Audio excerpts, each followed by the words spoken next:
Phone tapping కేసులో ప్రభాకర్ రావుకు సుప్రీంకోర్టులో చుక్కెదురైంది. వారం రోజుల పాటు పోలీస్ కస్టోడియల్ విచారణకు అనుమతించింది.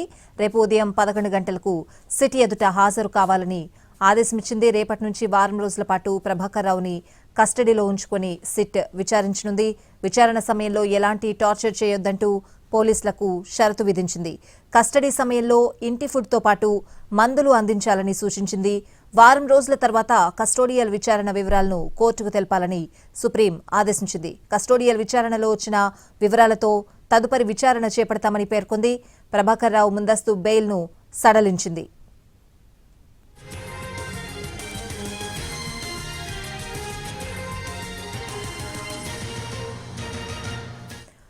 ఫోన్ ట్యాపింగ్ కేసులో ప్రభాకర్ రావుకు సుప్రీంకోర్టులో చుక్కెదురైంది. వారం రోజుల పాటు పోలీస్ కస్టోడియల్ విచారణకు అనుమతించింది. పూర్తి అప్డేట్స్ అడిగి తెలుసుకుందాం. మా crime input editor Ramesh వెట్ల live లో సిద్ధంగా ఉన్నారు. రమేష్,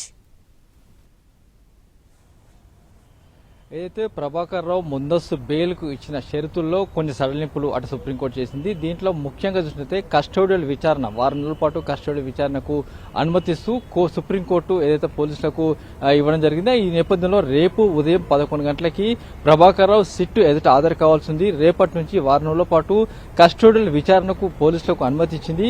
ఈ నేపథ్యంలో ప్రభాకర్ రావుని రేపటి నుంచి సిట్ అధికారులు కస్టోడియల్ విచారణ చేయబోతున్నారు. అయితే కస్టోడియల్ విచారణలో ఎలాంటి టార్చర్ చేయవద్దని చెప్పి పేర్కొనడం జరిగింది. దాంతోపాటుగా ప్రభాకర్ రావుకు ఇంటి నుంచి ఫుడ్ తర్వాత మెడిసిన్ కూడా అందించాలని చెప్పింది. అయితే ఈ వారం రోజుల పాటు ప్రభాకర్ రావు సిట్ ఆఫీస్లోనే ఉండబోతున్నాడు.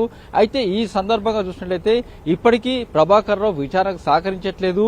తన దగ్గర ఉన్న డాటా మొత్తాన్ని కూడా క్లౌడ్ లో ఉన్న డాటా మొత్తాన్ని డిలీట్ చేశాడు. కొన్ని దశాబ్దాలుగా అక్కడ మావోయిస్ట్ కావచ్చు లేకుంటే టెర్రరిస్ట్ సంబంధించిన డాటా మొత్తాన్ని కూడా అటు డివైజ్ల మొత్తం కూడా సీడీలో కావచ్చు లేకుంటే మిగతా హార్డ్ డిస్క్ లో ఉన్న డివైజ్ మొత్తాన్ని కూడా ప్రభాకర్ రావు తన అంచెలతో మొత్తం కూడా డిలీట్ చేయించాడు. చాలా హార్డ్ డిస్క్ మొత్తం కూడా డిస్ట్రాయ్ చేశాడు. వాటిని మొత్తం కట్ చేసి మూసిలో పడవేయించాడు. కాబట్టి వీటికి సంబంధించిన సమాచారం మొత్తం తెలుసుకోవాలంటే కస్టోడియల్ విచారణ ఇస్తేనే పూర్తి విషయాలు కూడా వెలుగులోకి వస్తాయని చెప్పి కూడా అటు పోలీసులు తమ వాదన వినిపించడం జరిగింది. ఈ మేరకు సిట్టు వాదనలు విన్న తర్వాత కోర్టు ఈ మేరకు అతనికి ఇచ్చిన ముందస్తు బెయిల్లో కొన్ని సల్లింపులు చేస్తూ ఈ మేరకు వారం రోజుల పాటు కస్టోడియల్ విచారణకు అనుమతించింది. అయితే ప్రభాకర్ రావును కస్టోడియల్ విచారణ తీసుకున్న తర్వాత పోలీసులు ముఖ్యంగా డాటా ఎవరు ఎరేజ్ చేయమన్నారు, డాటా ఎవరు డిస్ట్రాయ్ చేయమన్నారు, హార్డ్ డిస్క్ ఎవరు మొత్తంగా కట్ చేసి మూసీలో ఇవ్వమన్నారు, ప్రణీత్ రావుకు ఎవరు ఆదేశాలు ఇచ్చారు అనే విషయాన్ని ప్రధానంగా తెలుసుకోబోతున్నారు. దాంతోపాటుగా అతని సెల్ ఫోన్ లో ఉన్న మొత్తంగా డాటా మొత్తాన్ని కూడా ప్రభాకర్ రావు దగ్గర 2 సెల్ ఫోన్లు మొత్తం కూడా ఫార్మాట్ చేసి ఉన్నాయి.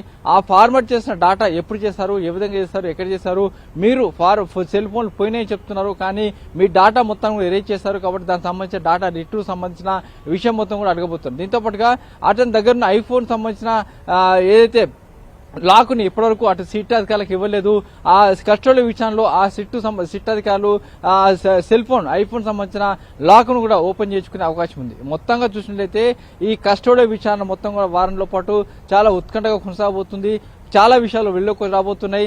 అసలు ఈ ఫోన్ ట్యాపింగ్ ఎవరు చేయించారు, ఎప్పుడు చేయించారు, ఎవరి మీద చేశారు, ఎన్ని వేల మంది మీద చేశారు, అటు జర్నలిస్టులు కావచ్చు, జడ్జిలు కావచ్చు, మీడియా ప్రతినిధులు కావచ్చు, మీడియా చైర్మన్లు కావచ్చు, పొలిటికల్ లీడర్ కావచ్చు, అప్పుడు ప్రతిపక్ష నాయకుడు కావచ్చు, ప్రతిపక్ష నాయకుడితో ఉన్న అంచెలు కావచ్చు, తర్వాత అప్పుడు జరిగిన మునుగోడు ఎన్నికలు కావచ్చు, మిగతా ఎన్నికలు ఉప ఎన్నికల సందర్భంగా ఎవరెవరు సంబంధించిన ఫోన్ ట్యాపింగ్ చేశారు, డబ్బుల ప్రవాహాన్ని ఏ విధంగా అడ్డుకున్నారు, డబ్బుల సంబంధించిన వ్యవహారాన్ని అటు తర్వాత అవాల రూపంలో వచ్చిన డబ్బుల మొత్తాన్ని ఏ విధంగా తీసుకున్నారు, వీటన్నిటి సంబంధించిన సమాచారాన్ని కూడా ఈ వారం రోజుల్లో సిట్ అధికారులు తెలుసుకోబోతున్నారు.